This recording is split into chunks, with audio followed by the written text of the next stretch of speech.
Selamat malam pemirsa, kembali lagi bersama saya Farah Farhat di Expose Lebih Dekat Lebih Santai. Kali ini Expose-nya sangat spesial karena saya langsung ini duduk bersama Pak Wali Kota Pekalongan, Bapak Aaf. Selamat malam. Selamat malam, Assalamualaikum warahmatullahi wabarakatuh. Waalaikumsalam warahmatullahi wabarakatuh. Dan juga didampingi dengan Kepala Kantor Wilayah Kementerian Hukum dan HAM Jawa Tengah, Bapak Tejo Harwanto. Selamat malam Bapak. Selamat malam Mbak. Oke, luar biasa. Nah pemirsa, saat ini kita akan membahas mengenai topik yang sangat penting, tapi ternyata banyak sekali orang yang belum memahami dan juga belum menyadari akan kepentingan topik ini, yaitu dukungan pemerintah daerah dalam melindungi perekonomian masyarakat melalui inventarisasi dan pencatatan kekayaan intelektual komunal. Langsung saja kita akan bahas tuntas. Yang pertama ini pertanyaan saya akan lempar langsung ke Pak Tejo, Pak. Kalau bisa dilihat juga di Kemenkumham Jawa Tengah ini kan juga mempunyai 4 divisi ya Pak ya. Nah mungkin supaya lebih kenal ini masyarakat dengan Kanwil Kemenkumham Jawa Tengah dari 4 divisi itu, boleh mungkin sedikit diceritakan Pak fungsi dan juga tugas pokoknya. Iya.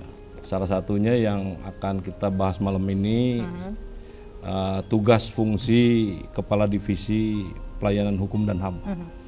Nah, fungsi Kepala Divisi Pelayanan Hukum dan HAM salah satunya adalah melaksanakan pelayanan di bidang hak kekayaan intelektual, yang mana nantinya pendaftaran hak kekayaan intelektual baik hak perorangan maupun komunal itu melalui Kanwil Kementerian Hukum dan HAM Jawa Tengah seperti itu.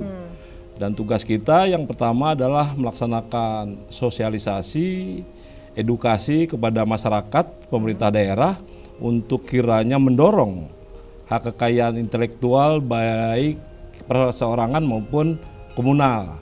Misalnya sehubungan dengan hak merek, hak cipta, dan tahun 2024 ini kita mencanangkan kekayaan intelektual indikasi geografis seperti itu. Oke, lalu mungkin kalau kita bahas lebih lanjut begitu Pak ya, mengenai hak kekayaan intelektual sendiri. Mungkin ada beberapa masyarakat yang belum begitu familiar dengan kata-kata hak kekayaan intelektual begitu Pak ya, karena itu sendiri sebetulnya apa Pak pengertiannya ataupun yang bisa dipahami dengan masyarakat, apa itu hak kekayaan intelektual? Yang paling sederhana kalau kita tangkap hak kekayaan intelektual itu sebenarnya hak yang dimiliki oleh perorangan maupun kelompok, ya. Jadi hak eksklusif yang diberikan oleh negara kepada seluruh warga negara, termasuk kreator, inventor, desainer, dan pencipta berkaitan dengan kreasi atau karya intelektual yang dimiliki dengan nilai ekonomi dan dilindungi oleh negara. Oke, jadi kalau misalkan orang itu sudah memiliki hak kekayaan intelektual, misalkan merek dagang ataupun apa, itu akan secara negara sudah sah dan dilindungi begitu Pak ya? Iya, dilindungi. Ini ada terkandung maksud bahwa perlindungan ini adalah merupakan nanti berbasis kepada perekonomian, baik perorangan maupun masyarakat sekitar seperti itu. Baik. Oke, sebelum kita nanti akan membahas lebih lanjut mengenai dampak hak kekayaan intelektual kepada peningkatan ekonomi masyarakat. Nah, kalau kita lihat juga di sini kan berbicara mengenai kekayaan intelektual komunal Pak ya, kan ada beberapa jenisnya yang perlu kita ketahui. Namun ternyata mungkin dari masyarakat juga belum memahami ini apa jenis-jenisnya dan juga tujuan atau fungsinya itu apa. Lalu upaya yang Kanwil lakukan dan bagaimana cara mendaftarkan kekayaan intelektual komunal itu Pak? Jadi yang pertama, bahwa kekayaan intelektual komunal itu dimiliki oleh bukan perorangan, masyarakat banyak. Termasuk yang saya lihat di beberapa wilayah ya, termasuk kota Pekalongan ini, ternyata sudah memiliki kekayaan intelektual komunal gitu. Ada batik, lalu ada indikasi geografis lainnya. Lalu yang menarik, tadi saya sebelum kesini bicara dengan Pak Wali Kota tentang ada ekspresi budaya tradisional di sini. Ada pengetahuan tradisional. Ternyata di sini memiliki potensi indikasi geografis yang sangat tinggi. Lalu ada sumber daya genetik dan indikasi asal. Ada 121 itu yang saya lihat tradisional, pengetahuan tradisional. Ternyata di Kota Pekalongan ini udah ada. Lalu juga Pak Wali Kota mendorong beberapa ekspresi budaya untuk didaftarkan menjadi kekayaan intelektual komunal seperti itu.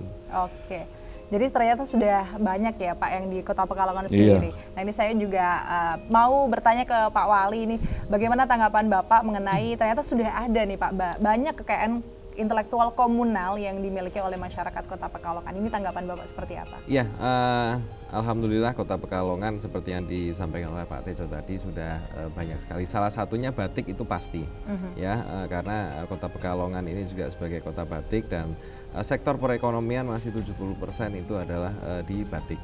Nah, batik itu kita berinovasi lagi, kita kemarin bikin sarung batik. Jadi yang tadinya masyarakat masyarakat Kota Pekalongan ini kan kota santri, ya banyak warga yang memakai sarung itu sudah menjadi kehidupan sehari-hari.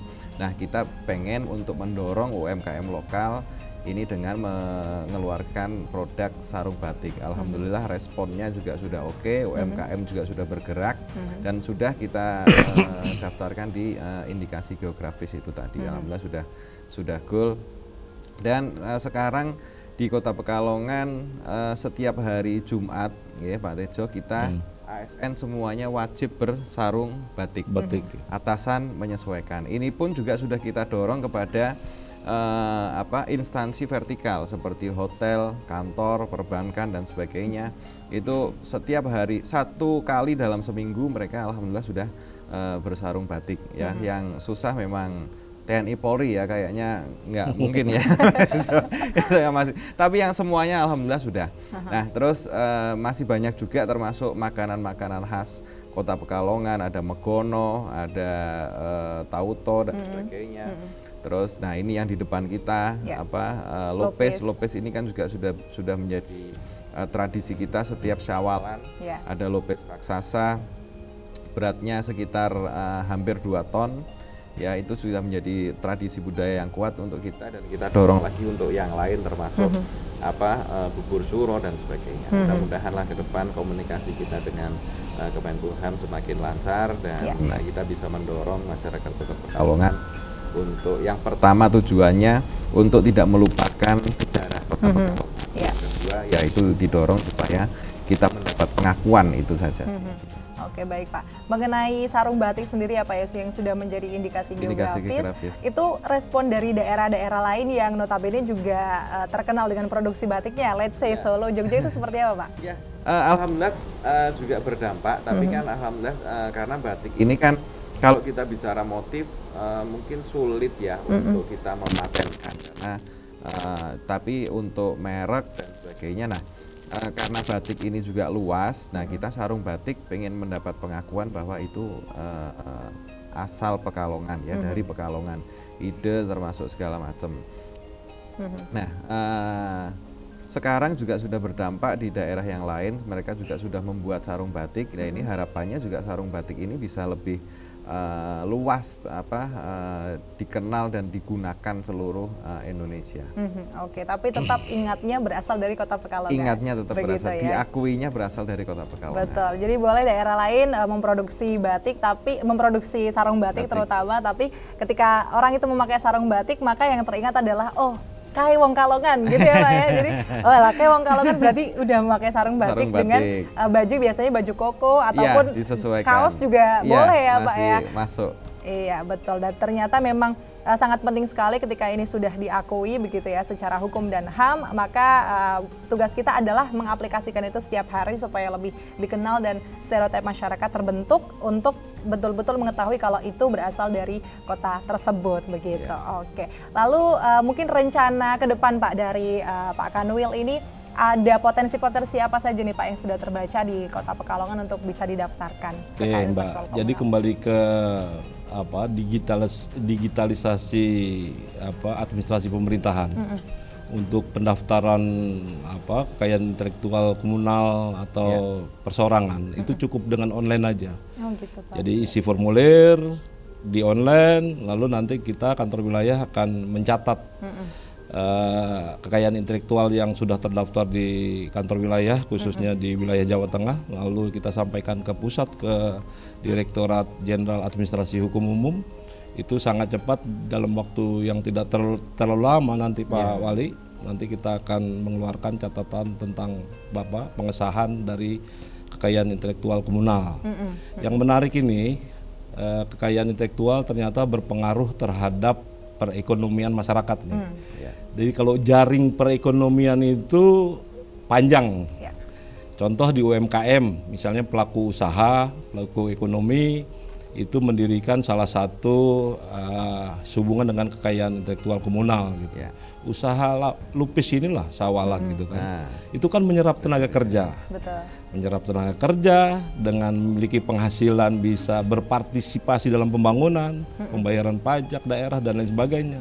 Yang menarik terakhir ternyata program-program yang ada di Kota Pekalongan ini itu merupakan ada hubungan dengan program nasional sehubungan dengan pengendalian kemiskinan.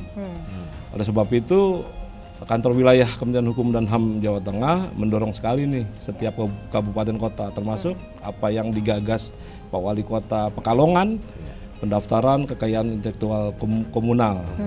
Dan terakhir saya berharap juga Pak Wali, bukan hanya Pak Wali aja, tapi stakeholder lainnya gitu, seperti itu dari pelaku usaha, pebisnis, corporate dan lain sebagainya, mendorong upaya-upaya pemerintah kabupaten kota untuk meningkatkan investasi di wilayahnya masing-masing. Oke, dan itu diperkuat dengan kekayaan pendaftaran kekayaan intelektual komunal.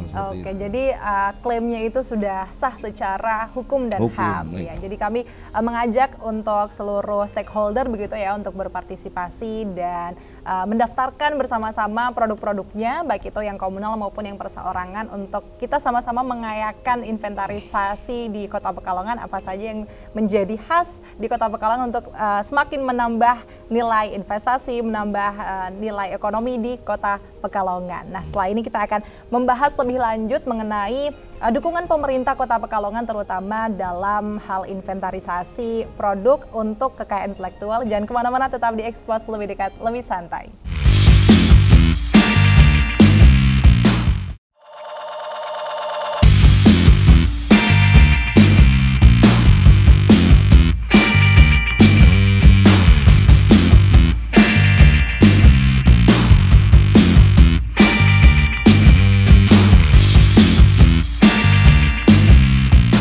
Baik pemirsa, kembali lagi bersama saya Farah Farhat di Expose lebih dekat, lebih santai. Kalau tadi kita sudah berbicara banyak mengenai apa itu hak kekayaan intelektual dan tadi efeknya terhadap peningkatan ekonomi di Kota Pekalongan sendiri, peningkatan perekonomian masyarakat. Langsung saja nih saya ingin bertanya kepada Pak Wali Kota Pekalongan mengenai bagaimana sebetulnya efek itu terasa nyata Pak dari pendaftaran hak kekayaan intelektual itu. Ya, yang pertama Mbak Farah, kita dorong terus untuk terutama UMKM di Kota Pekalongan, karena UMKM ini kan banyak, ada batik, ada kerajinan, ya terus sekarang banyak sekali anak-anak muda yang bikin kuliner, makanan kekinian, minuman kekinian. Nah, ini yang pertama kita dorong adalah mereka untuk mendaftarkan sebagai hak paten merek ya. Terus yang kedua kita dorong juga mereka untuk terutama untuk yang makanan dan minuman, kita dorong juga untuk labelisasi halal. Jadi masyarakat itu biar tahu, biar mantap gitu ya. Karena makanan dan minuman kekinian ini kan sekarang sudah menjamur katakanlah, dan itu rata-rata anak muda. Nah, orang awam kadang yang nggak tahu ini makanan apa dengan nama-nama yang nama-nama zaman now unik, juga lah ya, unik-unik ya. Tapi kalau dengan disertai dengan pendaftaran hak paten merek, terus sertifikasi halal, terus di situ juga ada komposisi, misalkan air berapa, gula berapa, itu juga selalu kita dorong. Nah, itu kalau masyarakat kan kita juga sering ada pameran UMKM maupun pameran kuliner dari Dindakop juga. Nah, itu selalu ramai dikunjungi masyarakat. Nah, itu kita pengennya kalau masyarakat itu sudah mantap bahwa makanan dan minuman itu paling tidak halal, sehat. Nah, itu bisa juga ujungnya ke penjualan ya, penjualan biar UMKM ini lebih besar, terus efeknya bisa merekrut pegawai dan sebagainya. Intinya sama-sama kita dorong lah untuk biar mereka sama-sama biar usahanya semakin berkembang. Iya. Kalau dari peningkatan perekonomian sendiri dengan adanya hak kekayaan intelektual, misalkan saja tadi di sarung batik ya Pak yang sudah kita tahu, itu bagaimana Pak progresnya sampai sekarang? Alhamdulillah progresnya berjalan baik ya. Terus memang yang tadi saya sampaikan, kita ini di pemerintah Kota Pekalongan itu memang diwajibkan setiap hari Jumat, tapi itu sengaja kita sarungnya tidak kita seragamkan.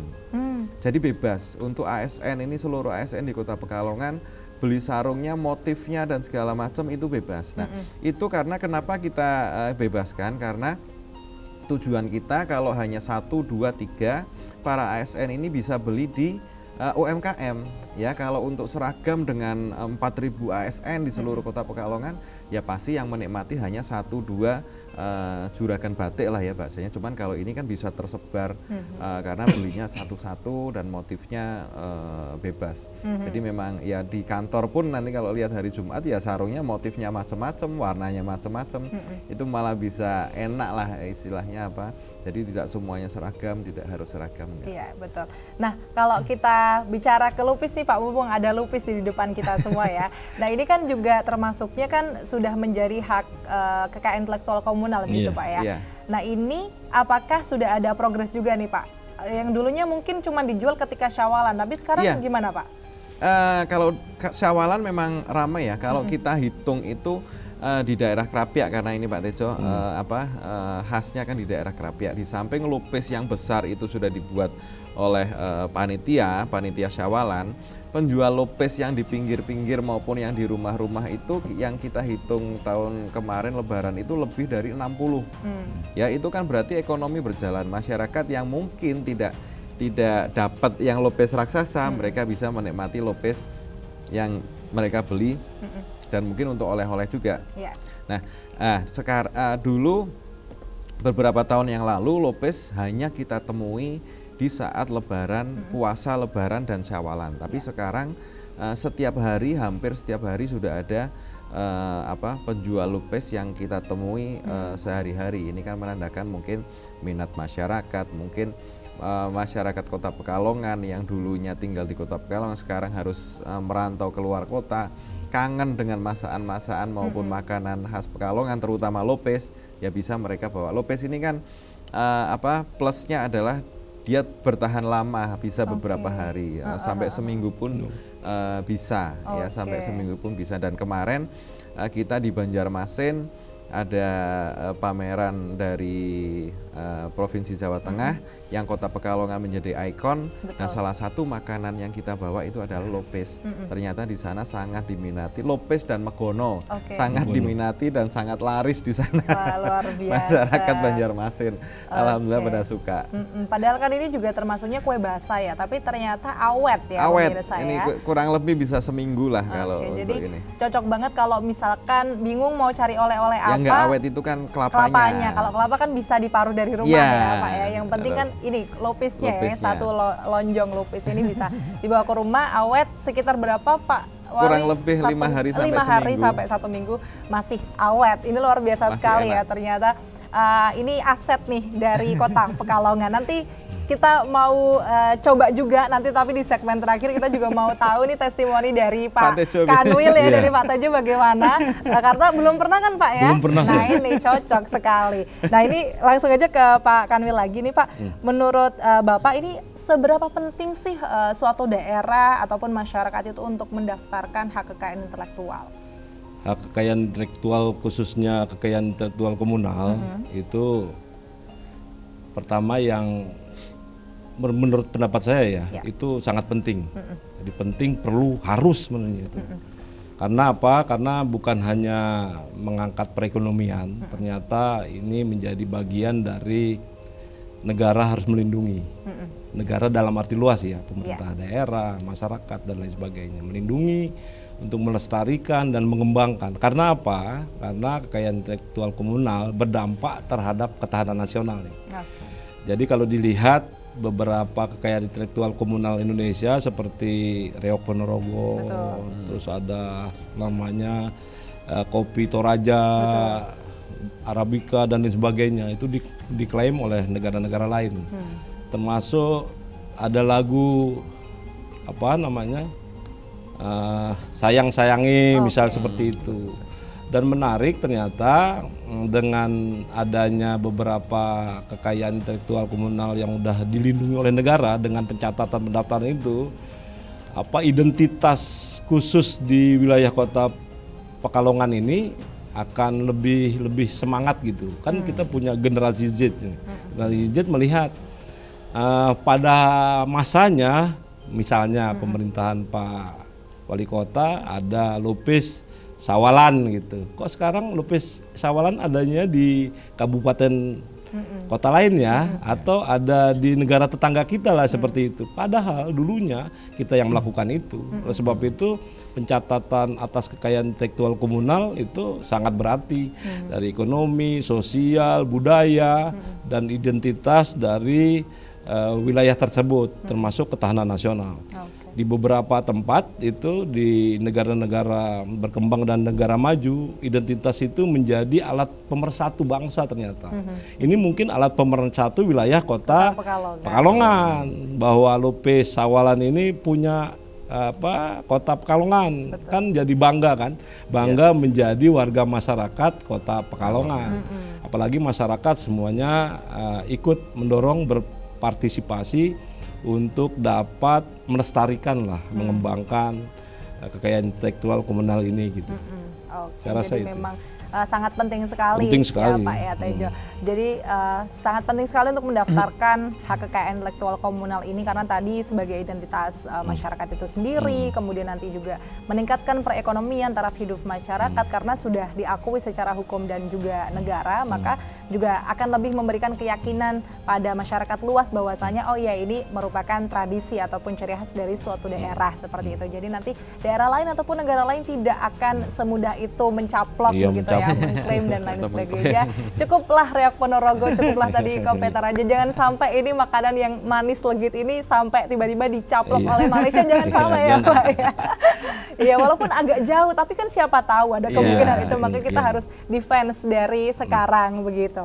Nah, ngomong-ngomong nih Pak mengenai pendaftarannya sendiri, mungkin dari masyarakat juga belum tahu, kalau tadi sudah dijelaskan sedikit melalui online begitu Pak ya. Nah, mungkin bisa lebih detailnya seperti apa Pak pendaftarannya? Jadi pendaftaran yang pertama, kalau kekayaan intelektual komunal itu ada formulir, nanti mengisi formulir di aplikasi pendaftaran kekayaan intelektual.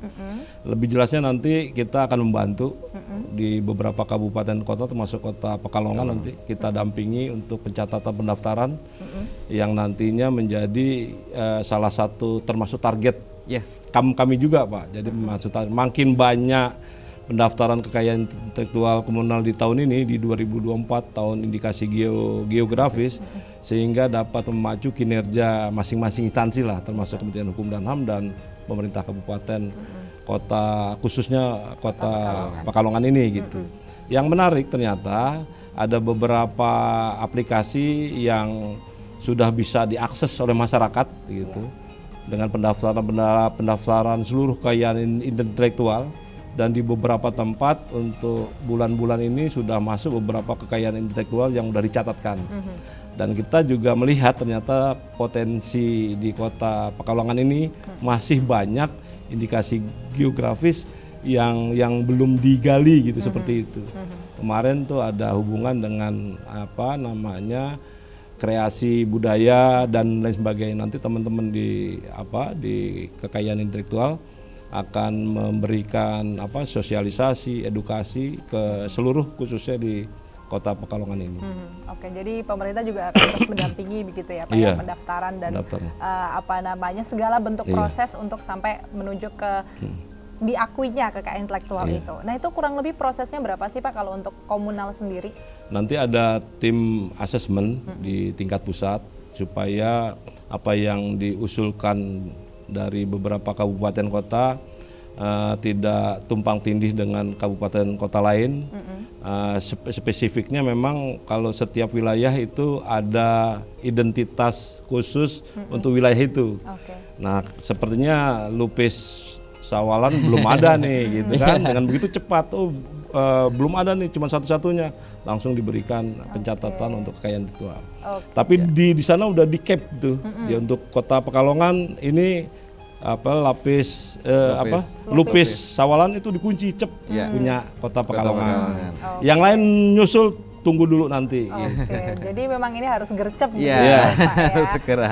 Kalau dari Pak Wali sendiri gimana nih gercepnya nih untuk bisa mungkin mendaftarkan potensi lain yang belum terkuak nih dari Kota Pekalongan?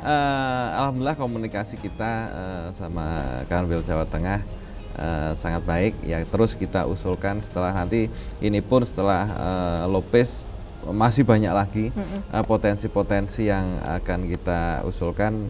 Ya mudah-mudahan ini juga sebagai ya itu tadi tujuan utamanya adalah supaya generasi penerus kita juga tahu ya tidak melupakan sejarah Kota Pekalongan. Yang kedua ya bisa memberikan dampak untuk terutama perekonomian di Kota Pekalongan. Oke, luar biasa sekali. Dan pemirsa yang ada di rumah tetap bersama kita di Expose karena nanti kita akan membahas lebih dalam lagi dan pastinya kita akan mencicipi lupis ini walaupun bukan lupis raksasa ya Pak ya, tapi ini rasanya otentik karena sama-sama dibuat dari ketan dan prosesnya sama, cuman ini beda ukuran saja. Kita akan lihat seperti apa ekspresi dari Pak Tejo untuk memberikan testimoni langsung ini di depan Pak Wali Kota Pekalongan. Jangan kemana-mana, tetap di Expose, lebih dekat, lebih santai.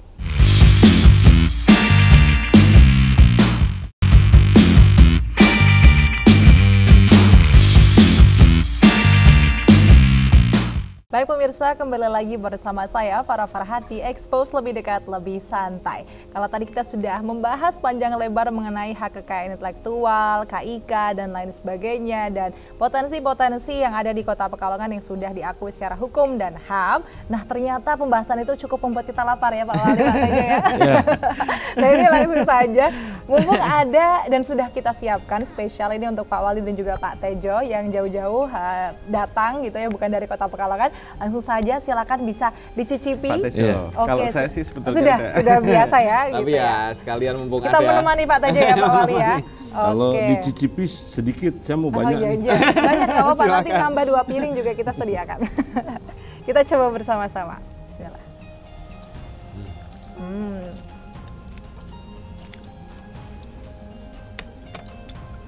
Bagaimana Pak Tejo gigitan pertamanya? Saya belum bisa bercerita dulu. Aduh, iya. Masih nikmati dulu. Betul, masih speechless dengan rasanya ya. Kan lidah itu mempunyai fungsi yang berbeda-beda. Betul. Dari ujung pangkal sampai ujung belakang. Sisi kanan, sisi kiri. Saya mau mengalirkan itu lupis ke seluruh lidah. Oke, siap, betul. Saya jadi ingat pelajaran biologi nih Pak ya. Bagian-bagian lidah rasanya apa aja. Dari gurih, manis, pahit, pedas. Ya ini luar biasa sekali ya. Jadi ini produk asli dari Kota Pekalongan. Kota Pekalongan. Ya, dan ini murni dari beras ketan, tidak dicampur dengan bahan-bahan lainnya, tanpa pengawet, dan kelapanya juga gurih, enak, dan ini juga gulanya juga gula asli dari gula aren atau kita sebut dengan kincol. Kincol. Gitu ya. Bahasa Indonesianya belum ketemu ya? Iya, bahasa Indonesianya masih gula merah cair gitu. Kincol. Iya. Kincol. Kalau nggak cair, padat juga nggak apa-apa. Agak beda nanti ya Pak ya? Bukan kincau. Iya. Oke, Bapak gimana nih rasanya? Testimoni. Yang pertama ya, waktu masuk ke lidah awal itu lembut. Jadi ada teksturnya lembut. Lalu berikutnya ada rasa gurih lah gitu. Dan gurih, lalu tadi dicampur dengan kincau jadi manis. Yang saya lihat secara keseluruhan ya cluenya enak. Cluenya enak, ngunyahnya juga enggak terlalu berat gitu kan. Lalu teksturnya juga lembut. Ya mudah-mudahan ini menjadi salah satu kekayaan intelektual komunal Kota Pekalongan. Pekalongan, Pak Wali. Siap. Ratingnya dulu dong Bapak, berapa Bapak? Dari 10 ya, karena saya tidak sempurna juga ya ngunyahnya, ya 99,9 lah. Wah, itu sudah di atas KKM ya Pak Wali ya, boleh tepuk tangan. Luar biasa, dapat nilai 9,99999 gitu ya dari Pak Tejo. Oke. Nah kalau ini tadi Lopis, tadi kan juga udah ada indikasi geografi sarung batik. Kalau Pak Tejo udah punya sarung batik belum nih? Sarung batik Pekalongan saya belum. Wah ini berarti setelah ini wajib diajak ke Stono Bapak. Iya. Untuk berbelanja sarung batik khas indikasi geografis Kota Pekalongan gitu. Nah ini karena kita sudah mencicipi manisnya, legitnya Lopis gitu ya, dan kenyalnya Lopis, ini kita langsung aja mau masuk ke yang terakhir nih. Saya pengen mendengarkan pesan dan harapan juga dari Pak Tejo pertama untuk hak kekayaan intelektual ini khususnya untuk masyarakat Kota Pekalongan seperti apa? Ya, saya sampaikan untuk pemerintah daerah Kota Pekalongan dan seluruh masyarakat untuk selalu mengedepankan itu kekayaan intelektual komunal. Jadi harus ada satu visi yang sama untuk melaksanakan pencatatan pendaftaran. Karena kekayaan intelektual komunal itu menjadi bagian jati diri masyarakat Kota Pekalongan. Yang kedua, bisa dilestarikan untuk generasi-generasi yang akan datang, lalu dikembangkan. Yang terakhir negara pasti akan melindungi gitu kan atas kekayaan intelektual komunal ini.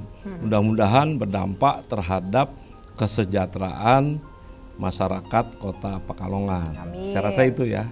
Oke, luar biasa. Jadi perlu dicatat ya pesan dari Pak Tejo pemirsa, bahwasanya hak kekayaan intelektual ini sangat penting sekali, tidak hanya dalam hal pengakuan secara hukum dan negara saja, tetapi akan berdampak pada segi ekonomi dan juga pastinya untuk melestarikan budaya tradisi yang sudah mengakar di setiap daerah, khususnya di Kota Pekalongan. Nah, langsung saja setelah ini kita akan beralih ke Pak Wali. Pak Af, bagaimana ini Pak Af, harapan Pak Af ke depan, dan mungkin apakah ini apa yang sedang digarap mengenai hak kekayaan intelektual ke depan? Mungkin ada daerah-daerah di sudut Kota Pekalongan yang akan menjadi ikon terbaru di Kota Pekalongan. Ya, ini sebelumnya saya ucapkan terima kasih untuk Pak Tejo dan Kang Amil Jawa Tengah, Menkumham. Dan planning tahun 2024 ini ada 2 tempat Mbak yang kita rencanakan. Yang pertama itu adalah Kampung Batik Kauman. Ya, jadi Pak Tejo, kita ada binaan Kampung Batik dari pemerintah Kota Pekalongan. Ada Kauman, ada Pesindon, ada Krapia. Nah, kita yang daftarkan ke Kauman dulu, dan kita masih mendorong juga Kampung Tahu. Oh, Kampung Tahu. Ya, jadi setelah kita lakukan riset, ternyata masyarakat Kota Pekalongan ini untuk konsumsi tahu tempe terutama ini tinggi ya. Jadi kita bikin dan potensi itu ada. Kita bikin 2 kampung. Yang pertama kampung binaan, Kampung Tempe dan Kampung Tahu, yang mana tujuan kita yang sekarang ini Kampung Tempe dan Kampung Tahu itu mensuplai kebutuhan tahu tempe di masyarakat Kota Pekalongan itu sekitar 30%. Impian kita, tujuan kita itu adalah nantinya menjadi 100%. Ya, jadi tidak perlu mendatangkan tahu dari luar. Terutama kan tahu kan yang paling khas itu kan kalau orang menyebut tahu Tegal, sudah pasti daerah Tegal atau Sumedang ya. Nah, kita pengen nanti kita dorong Kampung Tahu ini supaya nantinya Kampung Tahu dan Tempe, tapi yang kita daftarkan Kampung Tahu dulu, nantinya bisa mensuplai 100% kebutuhan tahu masyarakat Kota Pekalongan akan tahu di Kota Pekalongan. Mudah-mudahan dilancarkan untuk program tahun 2024. Amin. Pokoknya kita selalu mengawal begitu ya segala bentuk usaha positif dari pemerintah Kota Pekalongan, terutama ini mengenai tadi Kampung Batik Kauman dan juga Kampung Tahu begitu Kampung Pak Tahu. ya.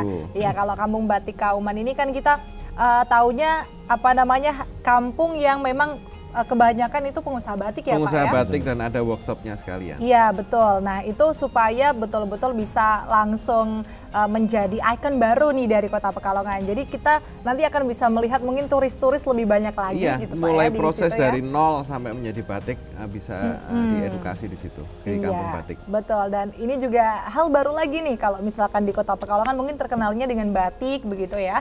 Dan ini ada ternyata potensi kampung tahu yang mana mungkin dulunya tahu di Kota Pekalongan tidak begitu terkenal begitu Pak ya, atau khasnya bukan dari Kota Pekalongan, tapi ternyata ada potensi yang bisa dikembangkan yaitu di kampung tahu. Nah ini langsung saja nih teman-teman pemirsa yang ada di rumah begitu ya, ataupun teman-teman dari luar Kota Pekalongan bisa mengagendakan. Kalau penasaran dengan kampung batik Kauman silahkan monggo mampir kampung tahu, sekalian Di bawa Sokoduet, tahu. Kelurahan Sokoduet. Iya di Kelurahan Sokoduet langsung bisa ke situ makan tahu di sana dan bandingkan rasanya ya dengan daerah lain. Kami yakin pasti kita juga tidak kalah begitu. Dan bukan hanya tahu, tahu biasa ya, mereka sudah ada keripik tahu dan sebagainya, sudah berkembang menjadi makanan juga. Iya, sudah banyak sekali inovasi yang telah dilakukan ya Pak ya. Oke, mungkin harapan sekali lagi nih Pak Tejo untuk Kota Pekalongan seperti apa? Sebagai pilot proyek lah. Pengembangan untuk mendorong kekayaan intelektual komunal di wilayah Jawa Tengah. Oke, sebagai pilot project pengembangan kekayaan intelektual komunal di Jawa Tengah. Amin ya Pak Wali ya. Oke, luar biasa. Dan terima kasih banyak Pak Tejo, Pak Wali atas kehadirannya. Semoga berkesan di Expos kali ini Pak Tejo dan sugeng rawuh sekali lagi di Kota Pekalongan. Kita akan melihat dan terus mengawal pemerintah Kota Pekalongan untuk mendukung upaya-upaya strategis di Kota Pekalongan, terutama dalam hak kekayaan intelektual yang akan berdampak positif pada perekonomian Kota Pekalongan. Terima kasih, saya Farah Farhat. Terima kasih sudah menyaksikan Expos dan sampai jumpa di episode selanjutnya. Expos lebih dekat, lebih santai.